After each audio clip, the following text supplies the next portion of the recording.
네, 여러분 반갑습니다. 방구석의 히키남이에요. 네, 오늘도 오디오북을 읽으러 왔습니다.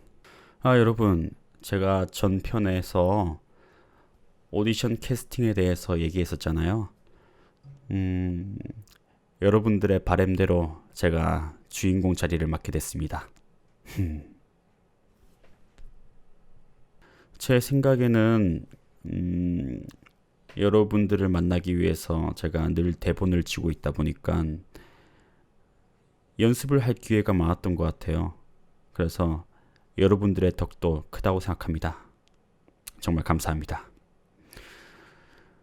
이제 원하는 걸 이루었으니까 열심히 그리고 즐겁게 하는 일만 남았습니다. 그렇다고 오디오북도 게을리하면 안 되겠죠. 오늘은 신랑의 정체 마지막까지 읽어드리겠습니다. 듣고 마음에 드시면 구독과 좋아요 버튼, 하고 싶으신 말씀은 댓글로 부탁드릴게요. 그럼 시작하겠습니다. 제3장 신랑의 정체. 난 그 무렵 상당히 중환 환자를 맡고 있었기 때문에 이튿날은 하루 종일 그 환자에게 매달려 있었다. 가까스로 틈이 난 것이 오후 6시경이어서 이 묘한 사건의 해결을 보는 장면에 입회하지 못하는 것이 아닌가 걱정하며 지나가던 마차를 집어타고 베이커가로 달려갔다.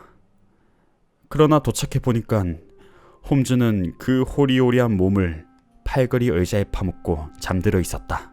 방 안에는 약병과 시험관이 여기저기 널려 있었고 짜릿한 염산의 냄새가 풍기고 있었다. 하루 종일 취미인 화학 실험을 하고 있었던 것이 틀림이 없다. 난 실눈을 뜬 그에게 물었다. 어때? 사건은 해결되었나? 홈즈는 잠이 덜 깼는지 엉뚱한 대답을 했다. 염화 바륨의 중환산염이었네. 아니, 화학 실험이 아니고 어제 괴사건 말일세. 그거. 그 사건이라면 두어 가지 그럴듯한 점도 있으나 괴사건이라고까지 할 것은 없지. 이 범인을 올가놓을 법률이 없다는 것이 아주 유감이라네. 그럼 그 범인이 누구지? 왜 그 아가씨를 버렸을까? 홈즈가 대꾸하기도 전에 복도에서 무거운 발소리가 들리더니 노크 소리가 났다. 그 아가씨의 양아버지 윈디 뱅크가 왔네. 6시에 오겠다는 답장이 왔었지. 어서 들어오십시오. 들어온 사람은 30세 가량의 체격이 좋은 중간 키의 남자였다. 혈색이 좋지 않은 얼굴이었지만 깔끔하게 면도를 했고 그의 태도는 은근했지만 회색 눈이 찌를 듯 예리했다.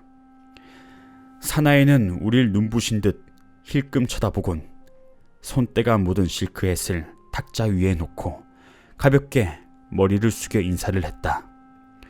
그가 의자에 앉자 홈즈가 입을 열었다. 안녕하십니까, 윈디 뱅크 씨.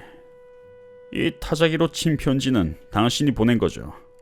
6시에 오겠다는 내용이었습니다만. 네, 그렇습니다. 약간 늦어서 죄송합니다. 하던 일이 미처 끝나지가 않아서. 딸아이가 상의를 하러 다녀간 모양인데 아주 나쁘거로운 일이 생기고 말았습니다.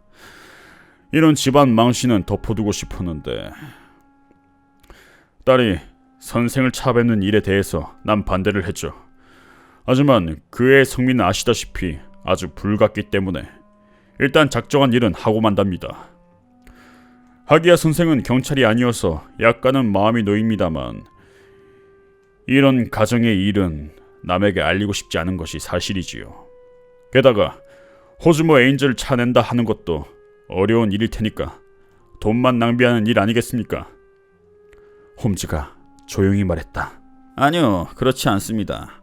난 호즈모 에인절을 차낼 수 있습니다. 그 말에 윈디뱅크는 몸을 움찔하는 바람에 장갑을 떨어뜨리고 말았다. 그러시다면 다행이군요.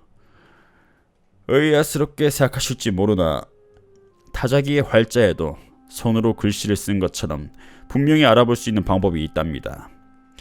신제품 타자기가 아니면 같은 기종이라 하더라도 찍힌 활자가 똑같을 수가 없지요. 어느 활자가 다른 활자보다 유난히 달았다든가 삐뚤어졌다든가 하기 때문에 말입니다. 그런데 윈디뱅크 씨, 당신이 보내준 이 편지 말입니다만 알파벳 E는 모두 머리 쪽이 희미하고 R은 꼬리가 문드러져 있군요. 그 밖에도 14군데의 특징을 알아냈습니다. 이 두 활자의 특징은 누가 봐도 명백합니다. 회사에서 통신문을 작성할 땐 모두가 같은 타자기를 쓰므로 조금 달아서 그럴 겁니다. 그럼 여기서 아주 재미있는 사실을 보여드리겠습니다. 홈즈는 자세를 고쳐 앉고는 말끝을 이었다. 난 가까운 장래에 타자기와 범죄와의 관계에 대한 논문을 쓸 예정이죠. 이 문제에 대해선 전부터 상당한 관심을 갖고 있었어요. 그런데 말입니다. 윈디뱅크 씨, 여기에 행방불명된 에인젤이 보낸 4통의 편지가 있습니다. 모두 타자기로 친 편지죠. 그런데 4통 모두 알파벳 E의 머리 쪽이 희미하고 아래 꼬리는 문드러져 있습니다. 더구나 확대경으로 보면 조금 전에 당신의 편지에 대해서 말씀드린 14가지의 특징도 관찰할 수가 있죠. 윈디뱅크는 의자에서 벌떡 일어나더니 모자를 움켜쥐었다. 홈즈씨, 이런 잠꼬대 같은 이야기로 시간을 낭비할 수 없습니다. 에인즈를 찾을 수 있거든 찾아내십시오. 그리고 나에게 통지 바랍니다. 그러지요. 홈즈는 그렇게 대답하고 나서 문 쪽으로 걸어가 쇠를 채웠다. 자, 에인즈를 찾았으니까 알려드리겠습니다. 윈디뱅크는 입술까지 새파래지더니 덫에 걸린 쥐처럼 사방을 돌아보며 외쳤다. 뭐라고요? 그자가 어디 있습니까? 홈즈가 차분하게 말했다. 흥분하지 마십시오. 도망갈 수는 없습니다, 윈디뱅크 씨. 속임수의 진상은 뻔합니다. 자, 앉아서 이야기합시다. 윈디뱅크는 핏기를 잃고 의자에 무너져 내리듯 앉더니 말을 더듬었다. 이건 범죄가 되지 않습니다. 홈즈가 고개를 끄덕였다. 대단히 유감스러운 일이지만 범죄가 되진 않습니다. 그런데 윈디뱅크 씨, 이토록 간사하고 무자비한 장난은 처음 보겠습니다. 어쨌거나 내가 사건의 줄거리를 대충 이야기해 볼 테니 틀린 점이 있거든 지적하십시오. 윈디뱅크는 의자 속에서 몸을 웅크리고 머리를 숙인 폼이 무척이나 충격을 받은 모양이었다. 홈즈는 바지 주머니에 손을 찔러놓곤 그 부근을 서성거리며 마치 혼잣말처럼 이야기를 시작했다. 윈디뱅크라는 사나이는 금전을 목적으로 자기보다 훨씬 나이가 많은 과부와 결혼했습니다. 또한 의붓딸 메어리 서덜랜드의 돈도 메어리가 결혼하지 않는 한 자기 마음대로 할 수가 있었죠. 하지만 메어리가 결혼한다면 윈디뱅크는 1년에 100파운드를 손해보게 됩니다. 그래서 윈디뱅크는 메어리의 결혼을 방해하기 위해 어떤 수단을 썼느냐? 그건 다음과 같습니다. 처음엔 메어리를 외출하지 못하게 하여 젊은 남자와 교제하지 못하게 하는 속이 뻔히 들여다보이는 수법을 썼죠. 그러나 그런 수법에는 한계가 있었습니다. 메어리는 차차 말을 듣지 않게 되었고 자기 권리를 주장하며 마침낸 댄스 파티에 나가겠다고 고집을 부렸죠. 그러자 교활한 윈디뱅크는 어떤 비상수단을 강구했을까? 이번엔 아내까지 설득시켜서 교묘한 계획을 세웠습니다. 메어리가 눈이 나쁘다는 것을 이용해서 선글라스를 써서 날카로운 눈을 가리고 콧수염과 턱수염을 멋지게 붙인 다음 목소리까지 변화시켜선 호주머 에인절이라는 가명으로 메어리 앞에 나타난 겁니다. 그리고 메어리에게 구원함으로써 달리 애인이 생기지 않도록 했습니다. 윈디 뱅크는 기어 들어가는 목소리로 변명했다. 처음엔 장난삼아 해본 일입니다. 메어리가 설마 그렇게까지 빠져들리라곤 제가 생각지 못했습니다. 그랬을지도 모르죠. 그러나 이성 교제가 없었던 노처녀 메어리로선 외관상 멋진 남성의 구원에 약할 수밖에 없었고, 더구나 양아버지가 프랑스로 간 것으로 알고 있었기 때문에 아버지란 사람이 그런 음모를 꾸미고 있으리라곤 꿈에도 생각지 못했던 겁니다. 더구나 어머니까지 에인절을 추켜 세우는 판이니까 더욱 열중할 만도했죠. 이제 가장 바람직한 것은 이 연애를 극적인 형태로 끝내는 일이었습니다. 그렇게 하면 메어리의 마음속에는 에인절과 지냈던 추억이 뿌리 깊게 남게 되므로 한동안 다른 남자와 결혼할 생각을 하지 않게 되겠지요. 그래서 에인절은 메어리에게 성서를 걸고 변치 않을 사랑의 맹세를 시키고 결혼식 날에 무슨 일이 있을지도 모른다는 암시를 주었습니다.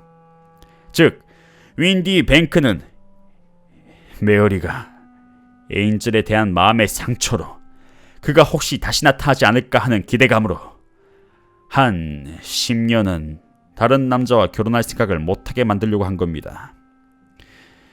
윈디 뱅크는 메어리를 교회 앞까지 가게 하곤 자신은 마차의 한쪽 입구로 타서 다른 쪽 문으로 빠져나가는 낡은 수법을 써서 모습을 감추었지요. 어떻습니까, 윈디 뱅크 씨? 내 이야기가 맞아 들어갑니까? 홈즈가 이야기하고 있는 동안 윈디 뱅크는 어느 정도 마음을 진정시키곤 그 창백한 얼굴에 한 가닥 웃음까지 띠고 있었다. 홈즈 씨, 당신의 이야기는 그럴 수도 있고 그렇지 않을 수도 있습니다. 하지만 당신은 무척 예리한 사람이니까 잘 알고 있겠습니다만 지금 법을 어기고 있는 것은 내가 아니고 당신이란 것을 아셔야겠습니다. 난 처음부터 범죄가 될 만한 짓은 하지 않았습니다. 그러나 당신은 이 문을 열지 않는 한 불법 감금과 협박죄를 범하고 있다는 사실을 알아야 할 겁니다. 홈즈는 문의 자물쇠를 돌려 열면서 말했다. 분명 법으로선 당신에게 벌을 줄 수 없습니다. 그러나 당신만큼 벌을 받아 마땅한 사람도 없죠. 만일 메어리 양에게 아버지나 오빠가 있었다면 당신을 뼈가 으스러지도록 때렸을 겁니다. 홈즈는 상대방의 얼굴에 비웃는 듯한 웃음이 떠오르는 것을 보자 벌컥 언성을 높였다. 난 이런 부탁까진 받지 않았지만 여기 채찍이 있으니 한 여성의 분풀이를 해줘야겠어. 홈즈는 이렇게 말하며 벽에 걸린 승마용 채찍 쪽으로 다가갔다.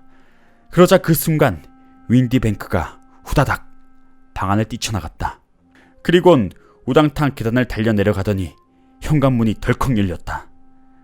창 너머로 바라보니 윈디 뱅크가 거리 한복판으로 뒤도 돌아보지 않고 도망가는 모습이 보였다. 몹쓸 인간 같으니. 홈즈는 혀를 차며 말하곤 다시 의자에 돌아와 앉았다. 저 자는 저렇게 계속 나쁜 짓을 거듭하다간 언제고 교수대에 올라갈 만큼 무거운 죄를 지을 걸세. 하여간 이번 사건은 약간 흥미로운 부분이 있었어. 난 자네의 추리 과정을 속속이는 모르고 있는데. 아, 그런가. 호즈머 에인절이 어떤 명백한 목적이 있어서 수상한 행동을 취했을 것이란 점은 처음부터 짐작하고 있었네. 또한 메어리 양의 이야기를 듣고 보니 이번 사건의 실제적인 득을 보는 것은 양아버지밖에 없다는 것도 분명했지. 그런데 이 두 남자가 결코 동시에 나타나지 않고 한쪽이 나타날 땐 다른 한쪽이 어떤 구실로 모습을 드러내지 않는다는 사실이 의미심장했어.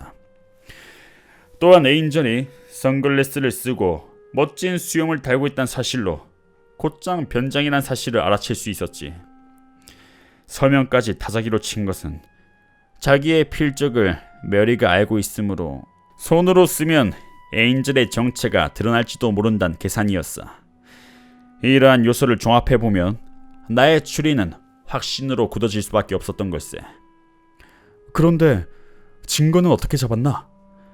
일단 범인이 누구란 확신이 서면 증거를 갖추는 일은 쉬운 거라네. 그래서 신문 광고에 낸 인상서에서 변장에 흔히 쓰이는 선글라스와 수염 따위를 제거해서 보았지. 그리고 나머지 인상을 써서 윈디 뱅크가 다닌다는 주류 회사에 외무 사원 중에 이런 사람이 있느냐는 문의 편지를 보냈지. 한편 난 평소부터 타자기 활자에 대한 것을 알고 있었기 때문에 한 통은 그 주류 회사의 주소로 윈디 뱅크에게 이곳에 와줄 수 있냐는 그런 편지를 보냈어. 그러자 오겠다는 내용의 타자기로 친 회신을 보내왔기에 이걸 대조해보니 에인절의 연애 편지를 친 것과 같은 타자기를 사용했다는 것을 알 수 있었어. 한편 그 주류 회사로부터도 답장이 왔는데 조회한 사람은 본사의 제임스 윈디뱅크입니다 라는 내용이더군. 그걸로 만사 해결이 아닌가. 서덜랜드 양은 어떻게 하지? 진실을 알려줄 수밖에. 그 아가씨로서는 속히 마음을 정리하고 새로운 결혼 상대를 만나는 것이 행복한 일이 아니겠는가. 네, 여러분, 이렇게 해서 신랑의 정체 끝까지 읽었고요. 다들 재밌게 들으셨으면 좋겠습니다. 네, 이번 이야기는 저도 재미가 있었기 때문에 아주 즐겁게 작업할 수 있었어요. 모두 들어줘서 고맙고요. 마음에 드셨다면 구독 부탁드립니다. 네, 그러면 모두 잘 자요.